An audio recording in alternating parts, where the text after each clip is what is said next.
십자가는 기독교의 상징입니다. 상징이라는 것은 그것을 자연스럽게 연상시키는 것이죠. 십자가는 기독교를 자연스럽게 연상시킬 수 있는 그런 상징물입니다. 그래서 교회들마다 종탑에 보면 십자가를 올려놓죠. 십자가를 보면 그것은 교회구나 라고 연상할 만큼 십자가는 기독교의 상징입니다. 기독교의 상징이 십자가이기 때문에 교회 밖에도 십자가를 걸어 놓을 뿐만 아니라 교회 안에 가장 중심에 십자가를 걸어 놓습니다. 우리 교회도 마찬가지죠. 우리 기독교의 중심에는 십자가가 있기 때문에 십자가를 보면 기독교의 그 모습을 우리가 연상할 수 있기 때문에 교회 안에 가장 중앙에 십자가를 달아 놓습니다. 중국에서 교회를 탄압할 때 십자가를 먼저 제거를 합니다. 왜냐하면 십자가가 기독교의 상징이기 때문에 그래요. 그래서 기독교를 탄압하기 위해서 십자가를 가장 먼저 철거를 시키는 겁니다. 십자가가 기독교의 상징이 되기 전에 여러 가지 상징들이 있었습니다. 요즘도 그 차 뒤 범퍼에 보면 이 물고기 그림 그려놓고 기독교인이라는 것을 표시를 하는 그런 분들도 있죠. 이 물고기는 헬라 말로 익투스라는 단어인데요. 이 익투스는 원래 그렇게 만들어 놓은 단어는 아니지만 익투스의 첫 단어를 보면 굉장한 의미가 있습니다. 그 첫 단어들을 보면 예수는 그리스도요, 하나님의 아들이요, 구원자다 라는 그 첫 단어들이 익투스라는 단어의 한자 한자의 표시입니다. 그래서 그런 고백과 함께 기독교인들은 나는 예수를 그리스도요, 하나님의 아들이요, 구원자로 믿는다라는 표시를 하기 위해서 익투스, 이 물고기 그림을 상징으로 여겼을 때가 있습니다. 혹시 유럽에 가보신 분들이 있는지는 모르겠지만요, 유럽에 가보면 성당 종탑 위에 어떤 모습이 있나 그러면 닭이 그려져 있는, 닭의 형상이 십자가 위에 올려져 있는 그런 성당들을 보시게 된다고 합니다. 이 닭이라는 것은 무엇을 연상시키냐 그러면 베드로가 닭 울기 전에 3번 부인하리라는 예수님의 말씀, 그래서 닭이라는 것은 베드로를 연상시키는 상징물입니다. 가톨릭은 베드로를 첫 번째 교황으로 간주를 하니까 그 상징물을 십자가 위에 이렇게 올려놓는다고 합니다. 이렇듯 기독교를 상징하는 것은 다양합니다. 그런데 왜 교회가 십자가를 기독교의 상징물로 여기고 그 상징을 가장 기독교의 중심으로 놓을 수밖에 없었나? 그 의미가 과연 무엇일까를 생각을 해보면, 영어 격언을 한번 생각해 보면 이 뜻이 확 와닿을 거예요. 영어 격언 가운데 No cross, no crown이라는 격언이 있습니다. 무슨 말입니까?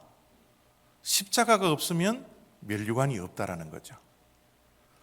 저 격언은 크라운을 강조하는 겁니까? 크로스를 강조하는 겁니까? 당연히 크로스를 강조하죠. 십자가가 없으면 면류관이 없다라는 거예요. 영광이 없다라는 겁니다. 십자가의 고난이 없으면 부활의 영광이 있을 수 없다라는 겁니다. 부활도 십자가의 죽음이 있을 때 부활이 있는 것이지 부활 혼자 독립해서 있을 수 없다라는 거예요. 우리의 신앙의 가장 기본이 되는 것은 바로 십자가라는 거예요. 그래서 십자가를 기독교의 중심으로, 상징으로, 핵심으로, 가장 기본으로 간주하고 있는 것이 바로 기독교라는 것입니다. 참 애석하게도요, 이런 십자가의 의미를 모르는 채 요즘은 십자가가 우리의 장식물이 될 때가 많아요. 액세서리로만 존재할 때가 많다라는 겁니다. 십자가는 우리의 귀에, 우리의 목에, 요즘은 때로는 몸에 문신으로 새기더라고요. 아무런 의미 없이 장식물로만 사용하는 이 세대를 보면서 안타까운 마음을 금할 수 없지만, 우리 믿는 자들은 이 십자가를 대할 때마다 어떻게 십자가를 대해야 할까? 우리 기독교의 상징이고 우리의 신앙의 상징인 이 십자가를 어떻게 대하는 것이 우리 기독교인의 신앙일까? 예수님께서는 우리가 십자가를 어떻게 대하라고 말씀을 하셨을까? 예수님은 분명히 십자가를 목에 걸거나 귀에 달거나 몸에 문신으로 새기라는 말씀을 하지 아니하고 제자들을 향하여서 이렇게 말씀해 주셨지 않습니까? 예수님께서 제자들에게 십자가를 어떻게 대하라고 하신 말씀이 오늘 우리가 읽었던 본문 가운데 24절의 말씀입니다. 이에 예수께서 제자들에게 이르시되 누구든지 나를 따라오려거든 자기를 부인하고 자기 십자가를 지고 나를 따를 것이니라. 예수님께서 십자가를 대할 때 가장 먼저 어떻게 대하라고 그랬습니까? 십자가는 져야 할 십자가라는 거예요. 우리가 지고 가야 할 십자가, 그것이 우리가 십자가를 바라볼 때마다 우리의 마음속에 새겨져야 된다는 겁니다. 십자가는 결코 장식품이 아니라 우리가 지고 가야 할, 져야 할 십자라고 예수님께서는 말씀해 주셨던 것이죠. 우리가 져야 할 십자가가 무엇일까요? 어떤 십자가가 우리가 지고 가야 할 십자가입니까? 많은 분들이 예수님께서 하셨던 십자가의 의미를, 우리가 지고 가야 할 십자가의 의미를 오해를 하며 이런 이야기를 할 때가 많이 있습니다. 우리의 인생 가운데 무겁게 지고 가는 짐을 십자가로 생각하시는 분들이 많아요. 어떤 분들은 자식이 내 십자가다, 어떤 분들은 내 남편이 십자가다, 어떤 분들은 내가 가지고 있는 질병이 십자가다, 내가 지고 가야 할 십자가다, 이렇게 말을 하면서 십자가에 대해서 의미를 부여할 때가 많이 있지 않습니까? 그런데 여러분, 예수님께서 우리가 져야 할 십자라고 한 십자가는 그런 뜻이 아니에요. 우리가 하나님의 말씀을 해석할 때는 반드시 본문 말씀이 무엇을 의미를 할까를 먼저 발견해야 합니다. 예수님께서 오늘 24절 속에서 십자가를 어떤 십자라고 분명히 말씀하고 있습니까? 주님이 말씀하는 십자가는 이런 십자가입니다. 나를 따라오리거든 자기를 부인하고 자기 십자가를 지고, 예수님이 강조하는 십자가에 강조하는 단어는 뭡니까? 자기라는 거예요. 자기. 남이 아니라, 다른 것이 아니라 우리가 평생 동안 지고 가야 할 십자가는 자기 자신이라는 겁니다. 내 아내가 아니라, 내 남편이 아니라, 저 집사님이 내가 지고 가야 할 십자가가 아니라 내 자신이 내가 지고 가야 할 십자가라는 것, 주님께서는 분명히 말씀하고 있습니다. 그래서 본헤퍼 목사님이 이렇게 이야기를 합니다. 주님께서 나를 따르라고 부르신 것은 나와 함께 죽자고 초청하신 것이다. 예수님을 따르는 예수님의 제자들은 자기가 살아있으면 따라갈 수가 없어요. 내가 살아서 꿈틀꿈틀대면 예수님을 따라갈 수가 없습니다. 예수님의 제자가 될 수 없습니다. 예수님을 믿고 구원은 받을지 모르겠지만 매일매일 내가 십자가에서 죽는 경험을 하지 못한다면 예수님을 따를 수가 없어요. 제자가 될 수가 없습니다.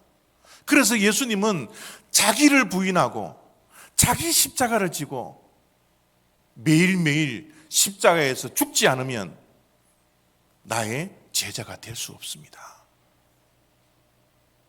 이렇게 제자들에게 말씀하고 있는 겁니다. 우리가 잘 알다시피 예수님께서 십자가에 달려 돌아가실 때 양옆에 강도 2명이 함께 십자가에 못 박힙니다. 한쪽 편에 있는 강도는 예수님과 함께 오늘 낙원에 있으리라 라는 구원을 받는 강도였죠.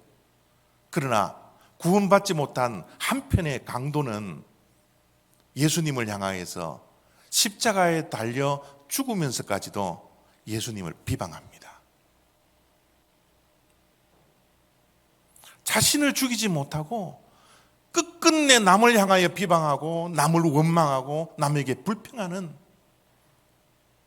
그 모습을 가진 것이 한편의 강도예요.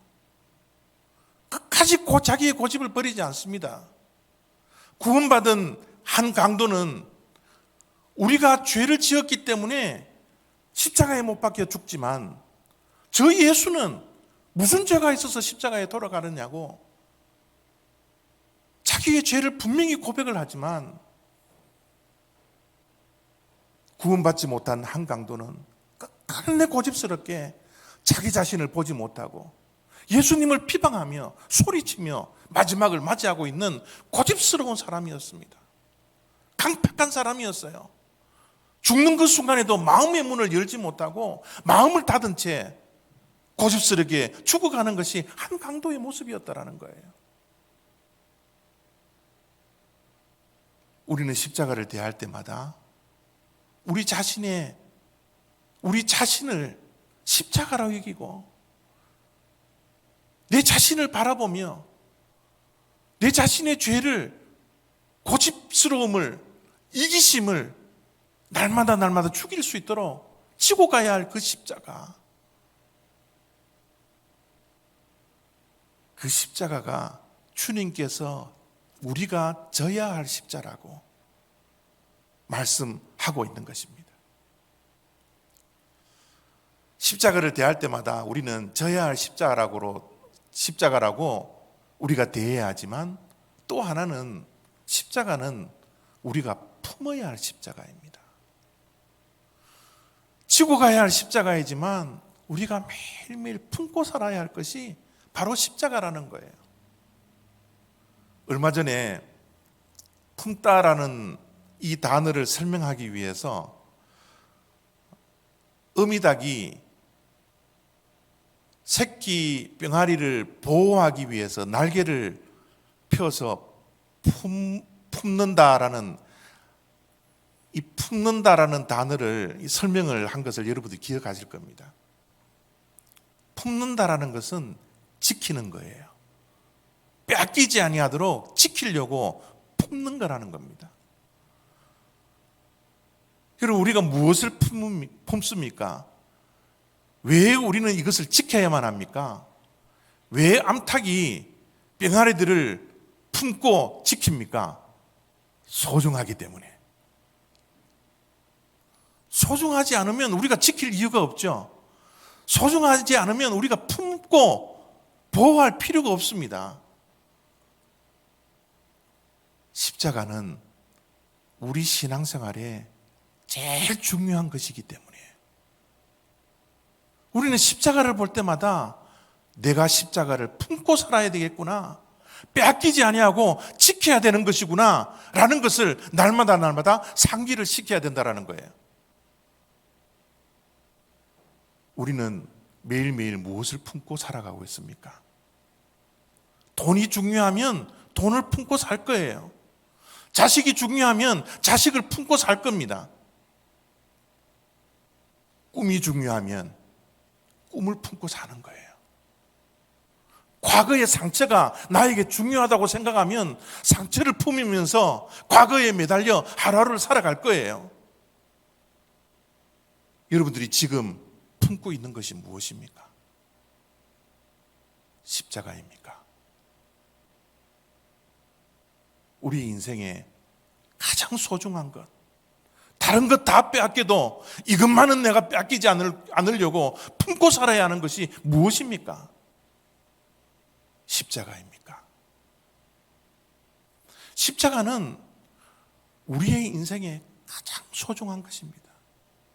지금 우리가 품고 있는 그 이상으로 중요한 것이, 소중한 것이 십자가입니다. 십자가에서 예수 그리스도께서 흘리신 보혈이 아니라면 우리가 어떻게 지금 이 시간 존재할 수가 있습니까? 성경에 나와 있는 모든 말씀의 핵심도 바로 십자가에서 흘리셨던 예수 그리스도의 보혈이지 않습니까? 이 보혈을 우리가 이해하지 않으면 우리가 구약의 제사 제도를 어떻게 이해를 하고, 출애굽기에 문설주에 발랐던 어린 양들의 피를 어떻게 우리가 이해를 할 수 있습니까? 모든 하나님의 말씀에 집중된 것은 십자가에 흘리셨던 예수 그리스도의 보혈이지 않습니까? 십자가에 흘리셨던 예수 그리스도의 보혈이 하나님의 능력이 되었습니다. 그 보혈이 우리에게는 새 생명을 주는 능력이 되었다라는 거예요. 십자가에 흘리셨던 그 예수 그리스도의 보혈이 하나님의 사랑이었습니다. 하나님의 지혜였어요. 하나님의 능력이었습니다. 우리가 새롭게 출발할 수 있는 그라운드 제로였어요. 십자가가 우리의 신앙의 모든 것입니다. 기독교의 모든 것이 십자가의 보혈에 달려있는 것입니다. 그래서 우리는 십자가를 어떻게 해요? 빼앗기지 아니하도록 매일매일 십자가를 품고 살아야 된다는 겁니다. 그래서 사도 바울은 빌립보서에 너희 안에 이 마음을 품으라, 곧 그리스도 예수의 마음이니. 예수의 마음, 품어야 할 예수의 마음이 어디에 있습니까? 십자가에 있는 거예요. 십자가가 그리스도의 심장입니다. 우리가 날마다 하루하루를 살아갈 때 이 십자가에 그리스도의 심장을 품고 하루하루를 살아갈 때 우리의 신앙의 성화가 이루어져 간다라는 거예요.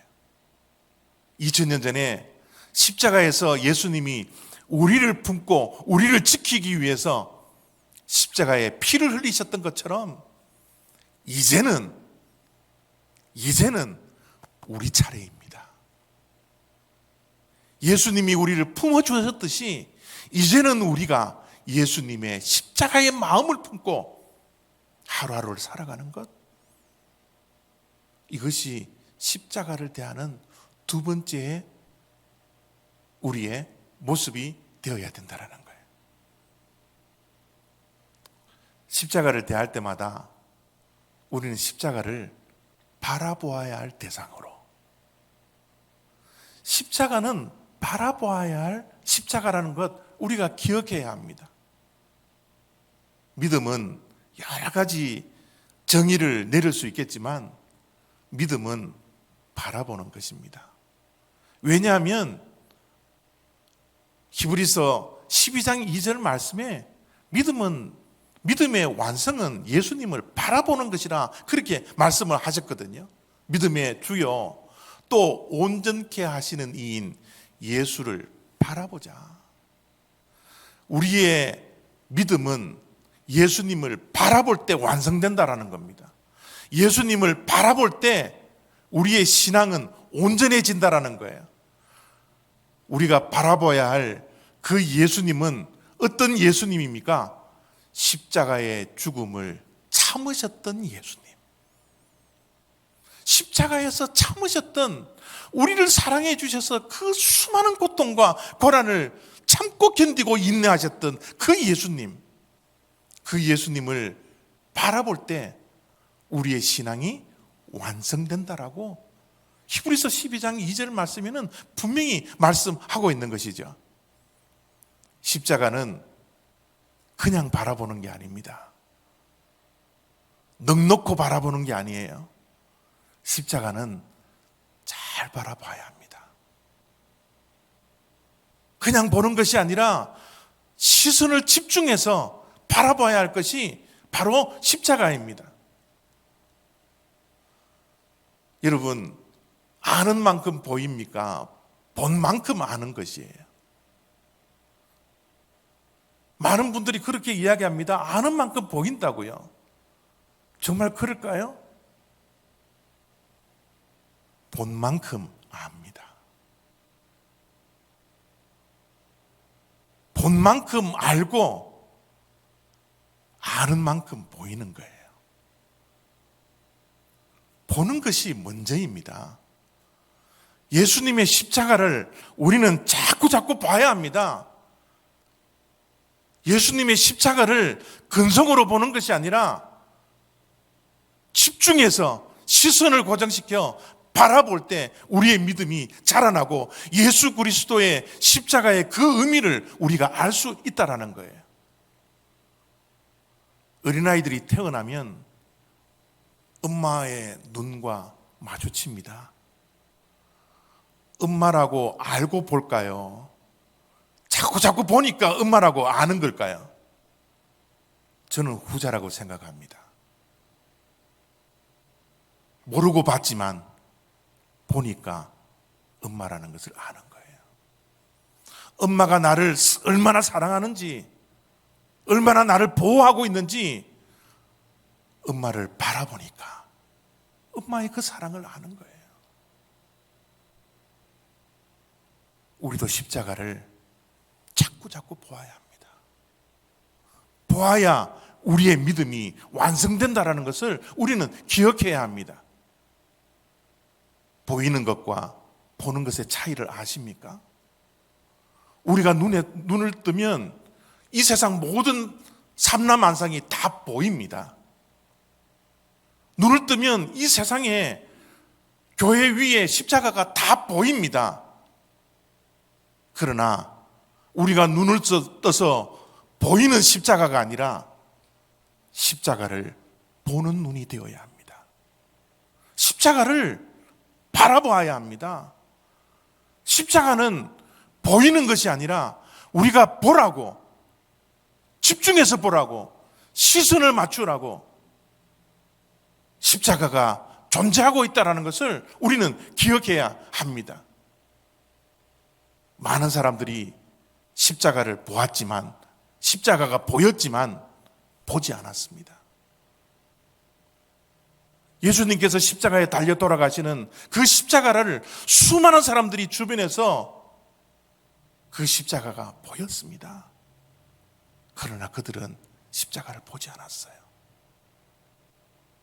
우리들의 삶은 어떻습니까? 우리들도 눈만 뜨면 십자가가 우리의 눈에 보이지 않습니까? 그러나 우리는 얼마나 십자가를 바라보고 있나요? 십자가에 달린 예수 그리스도를 바라볼 때 그 의미를 분명히 우리가 알 뿐만 아니라 우리 또한 그 십자가의 의미를 알고 이 십자가가 내가 져야 할 십자가구나, 내가 품어야 할 십자가구나, 내가 바라보아야 할 십자가구나, 우리가 알아갈 수 있지 않겠습니까? 십자가를 바라보면요, 그 십자가에 달리신 예수 그리스도도 보이지만, 볼 수 있지만, 십자가에 내 자신이 보여진다라는 것 꼭 기억하셔야 합니다. 또 십자가에 내 자신을 보아야만 합니다. 예수님께서 십자가에 달려 돌아가시지 않았더라면 저 십자가에 내가 달려야 할 십자가인데, 예수님께서 나를 위하여 죽으시지 않았더라면 내가 죽어야 할 형벌의 장소인데, 저주의 장소에 내가 달려 죽어야 하는데, 나의 죄된 모습, 마땅히 죽어야 할 내 자신의 모습을 십자가를 바라볼 때마다 예수님과 함께 내 자신이 오버랩되어서 보여져야 된다는 거예요. 그것이 우리가 보아야 할, 바라보아야 할 십자가라는 것 우리가 기억해야 합니다. 예수님께서 골고다 언덕에서 십자가에 달려 돌아가실 때 그 골고다 언덕에는 3개의 십자가가 있었습니다. 그 3개의 십자가를 우리가 대하고 볼 때마다 십자가는 내가 져야 합니다. 십자가는 내가 품어야 합니다. 십자가는 내가 바라보아야 하는 거군요. 이 3가지를 꼭 기억하시면서 기독교의 상징인 이 십자가를 날마다 믿음의 눈으로 바라볼 수 있는, 볼 수 있는 그런 저와 여러분 다 되시기를 부탁드립니다. 기도하겠습니다.